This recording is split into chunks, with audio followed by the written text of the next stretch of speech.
El estado más gratificante de la vida lo conforman esos momentos en los que experimentamos una paz indescriptible, una plenitud, una satisfacción y una libertad tan fundamental que lo sentimos como la esencia misma de la existencia. Este estado de paz es ciertamente un estado en el que ya no sentimos necesidad de nada, en el que ya no hay deseo, ni esfuerzo ni conflicto. Un estado en el que no hay resistencia alguna contra lo que sucede sino una conformidad total con toda circunstancia o situación. Un estado de quietud y silencio en el que nos sentimos en nuestro verdadero hogar. Sin embargo, aun cuando esta paz sea posible experimentarla en ciertos momentos, también es frágil y pasajera, siendo perturbada por un sinnúmero de factores. Pero, ¿qué es en esencia eso que perturba la paz? ¿Qué es aquello que nos impide permanecer en esta paz? Estas son las preguntas que intentaremos responder aquí, con el objetivo de encontrar una paz perdurable y accesible para todos y todas. Para llegar a una posible paz duradera es necesario primeramente comprender qué es lo que nos impide estar en paz. Preliminarmente podemos sentir que la paz es el estado en el que no hay conflicto. Entonces, podemos definir a la paz como la ausencia de conflicto.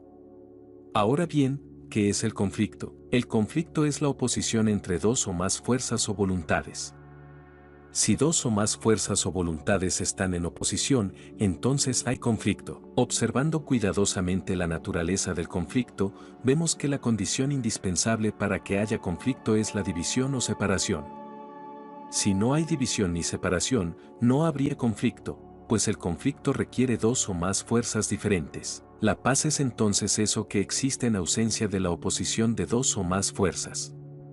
En este análisis, nos enfocaremos únicamente en la paz psicológica, que tiene que ver con el estado mental del ser humano y su relación con el conflicto. Desde el punto de vista de la experiencia, el conflicto puede experimentarse de múltiples maneras, como resistencia, disgusto, enojo, pena, aversión, rechazo, deseo, esfuerzo, miedo, preocupación, ansiedad, apuro, impaciencia e insatisfacción.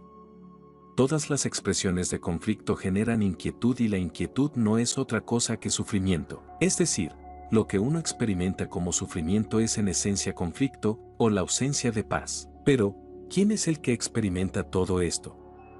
¿Quién experimenta el conflicto o el sufrimiento? Es el yo, el individuo o ego. El yo se concibe a sí mismo como un sujeto que está separado de todo lo demás, que es diferente del mundo y de su entorno, que hay una clara división o distinción entre sí mismo y todo el conjunto de cosas que experimenta. En este sentido, el yo es el sujeto que experimenta los objetos de experiencia, y con los cuales se halla en conflicto. El yo, además de considerarse un sujeto que experimenta otras cosas que no son sí mismo, también se identifica con cosas que cree que son suyas o de su pertenencia, como su cuerpo, sus bienes materiales, su reputación, su historia, su personalidad, sus gustos, sus intereses, su voluntad. También se identifica con cosas de las que se siente parte, como su familia, su nación, su partido, su religión, su cultura, etc.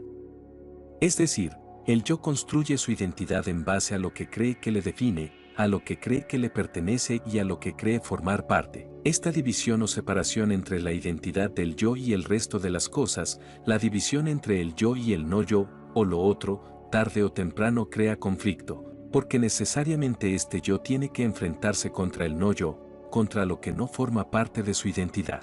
El conflicto entre el yo y el no yo es lo que provoca el sufrimiento en el yo, puesto que el no yo representa una amenaza de la que protegerse, un objeto deseable por alcanzar o un objeto indeseable al cual rechazar.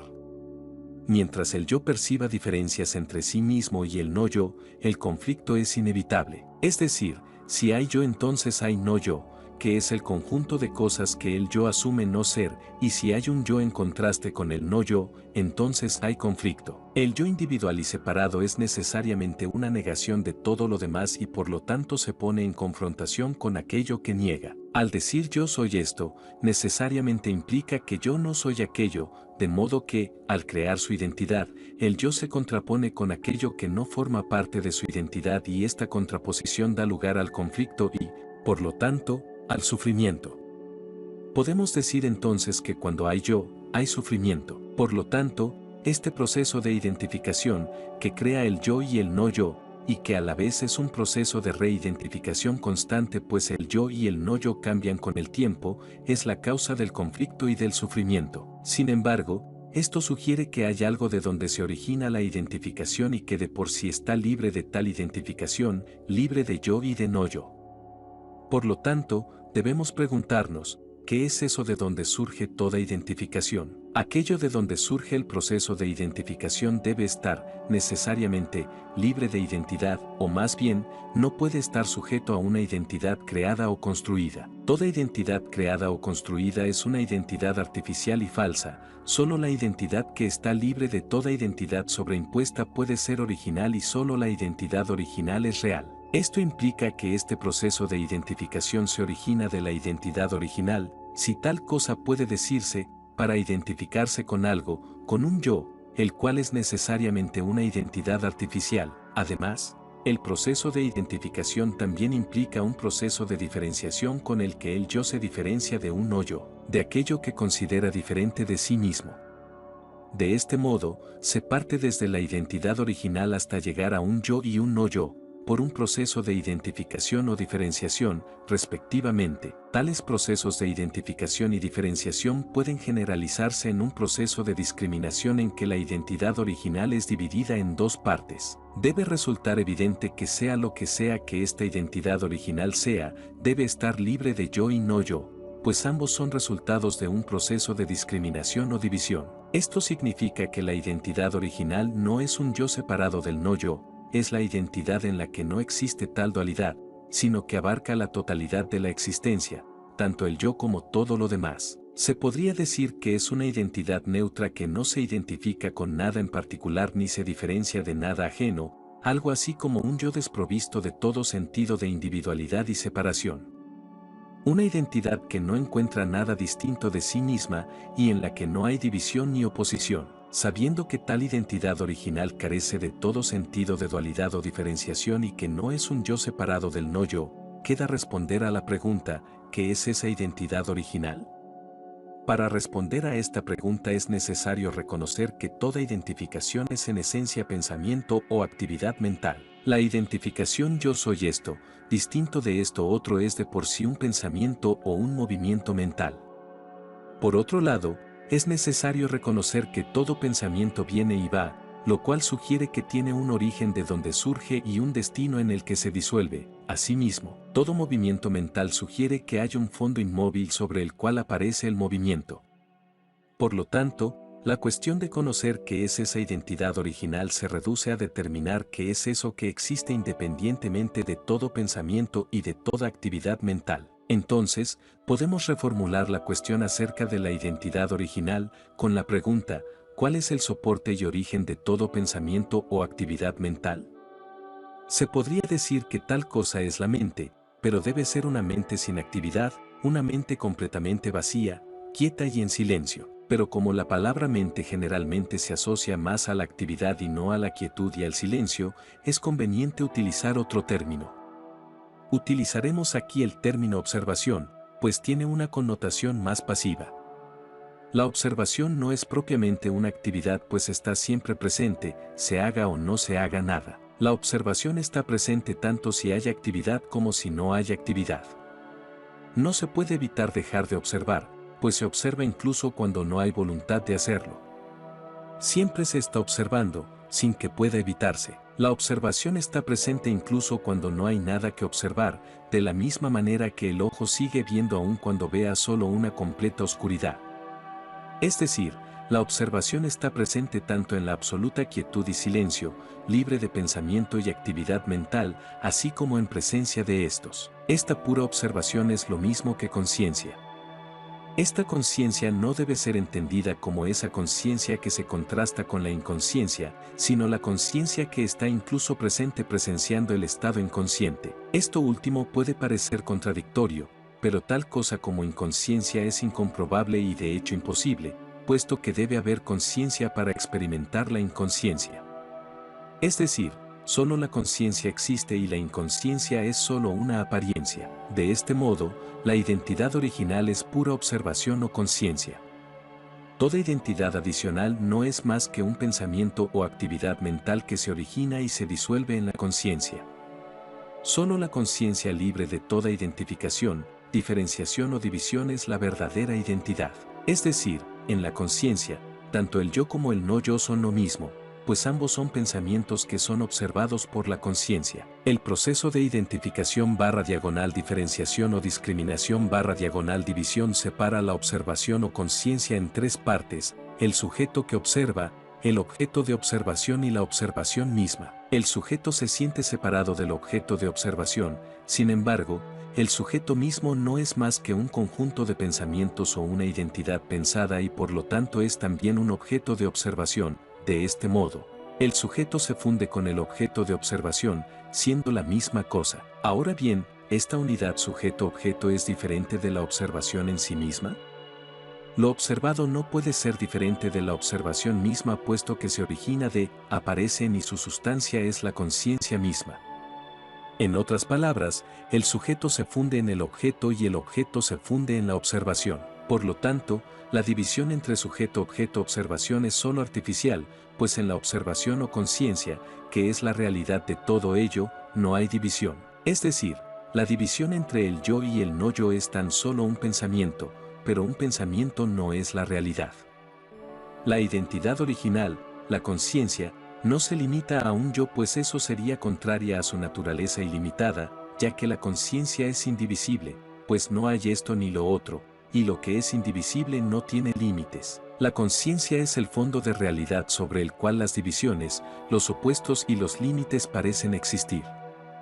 Pero todas las divisiones y, por lo tanto, todas las identificaciones y diferenciaciones son tan solo aparentes y no son más que pensamientos que se originan y se disuelven en la conciencia indivisa. En resumen, se podría decir que la conciencia impersonal e indivisa, no identificada con algo en particular ni diferenciada de algo distinto, es el yo verdadero, el yo que existe con independencia de la artificial dualidad o división entre el yo y el no yo. La conciencia, el yo verdadero, es entonces un todo completo e indivisible, un yo que lo abarca todo. Hemos visto hasta aquí que, 1. Lo que causa sufrimiento es el conflicto, y no hay conflicto sin división. 2. La división fundamental de toda experiencia es entre el yo que se siente separado y esencialmente diferente de todo el resto, no yo. 3. La división entre el yo y el no yo es tan solo producto del pensamiento y por lo tanto es artificial y errónea. 4. La identidad original, independiente de los pensamientos, es la conciencia u observación.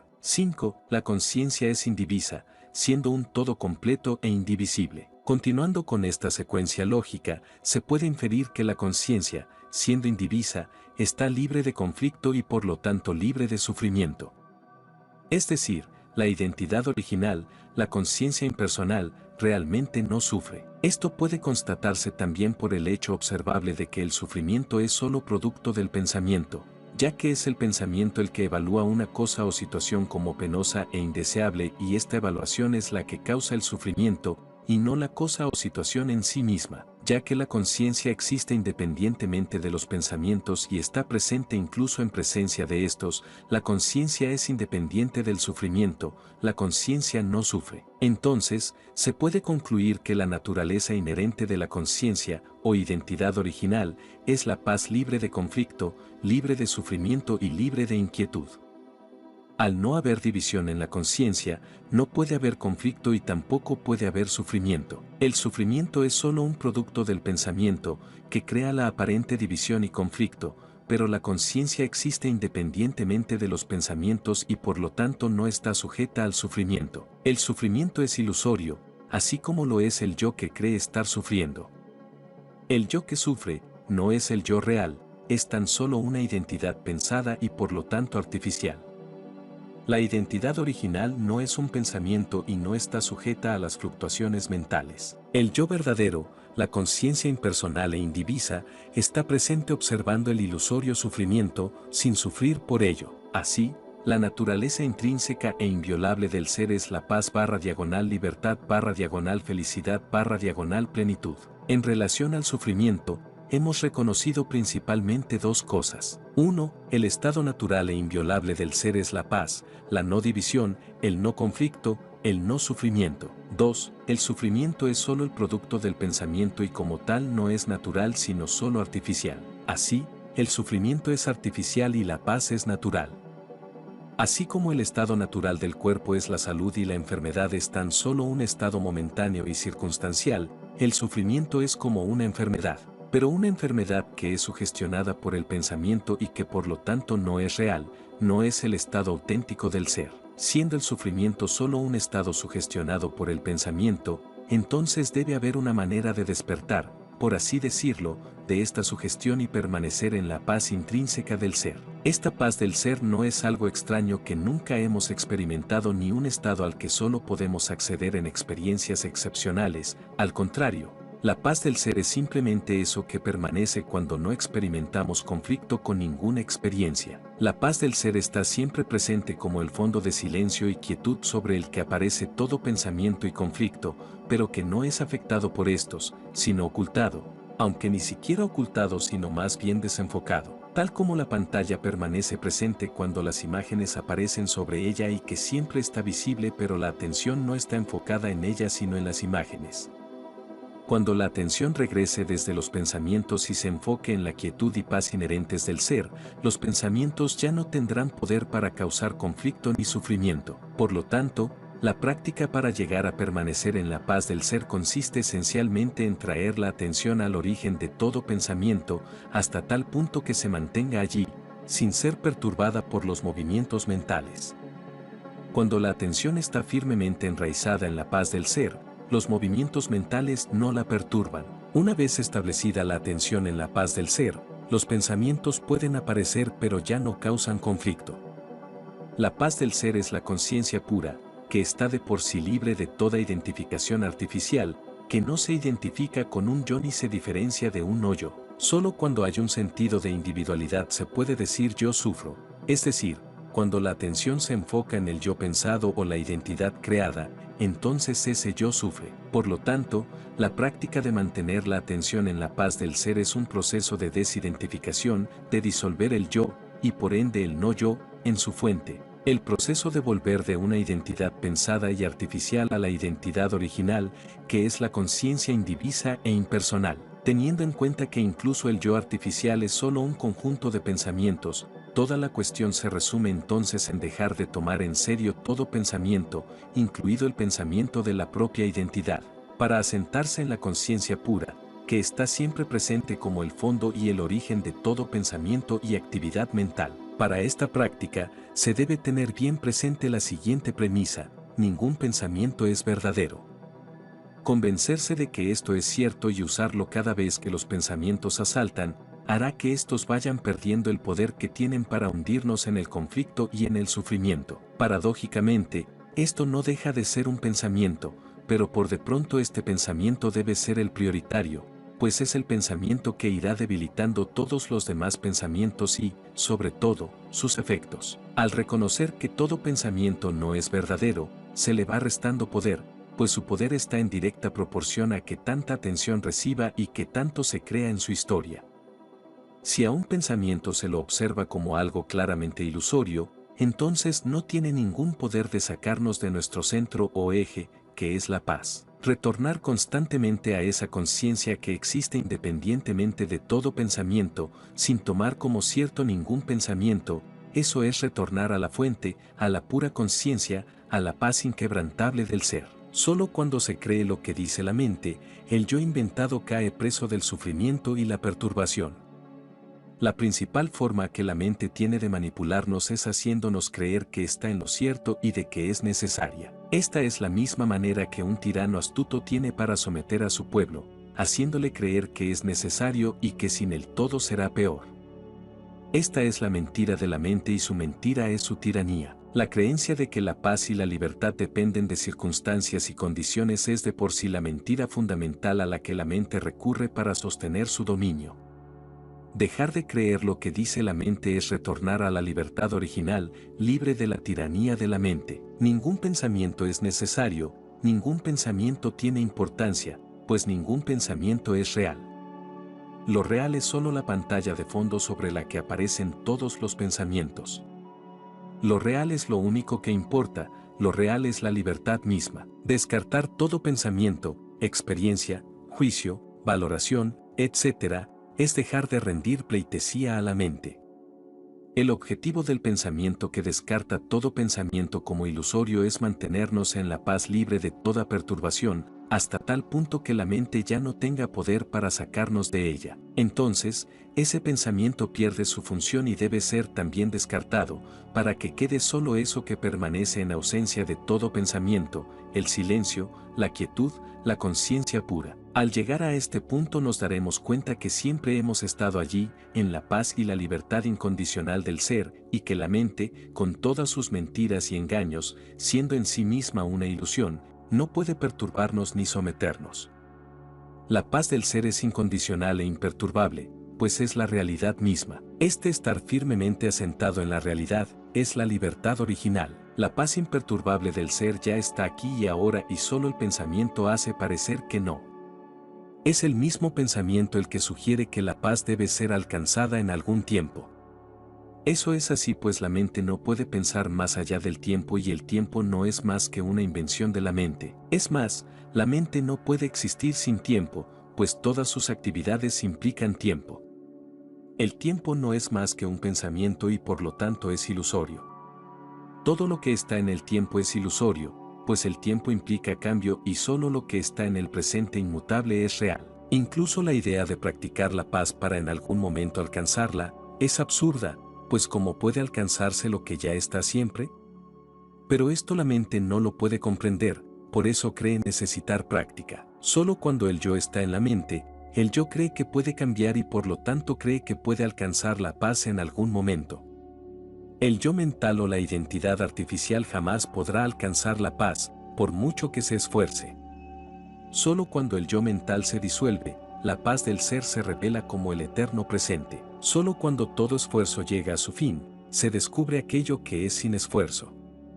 Solo cuando el tiempo se diluye, se alcanza aquello que está siempre alcanzado. Solo cuando la mente es absorbida, se encuentra la realidad, la conciencia pura, lo siempre presente, lo inmutable, la paz incondicionada, la libertad original.